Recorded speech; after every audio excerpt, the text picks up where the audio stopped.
So it has an i5 processor, so it's a middle of the grounds as far as the performance you're going to get. You have 8 gigs of RAM, which is good enough for gaming. You have a terabyte of storage, which is plenty of space to put games onto. And then it has a 1650 for the graphics card, which it's not the greatest thing out there, but it's going to be enough for most shooters or racing games or things like that. So depending on what it is you're playing, you're probably going to be fine.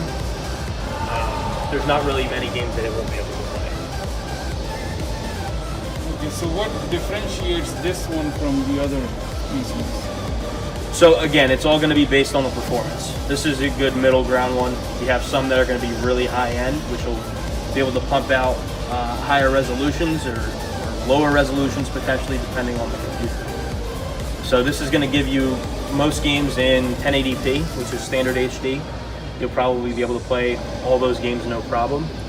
But if you want to play any games in like 4K, for example, you probably won't be able to.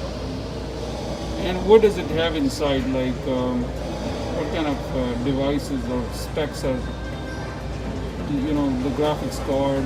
Yeah, so that's what I said earlier. I said it has an i5, 8 gigs of RAM, and a 1650.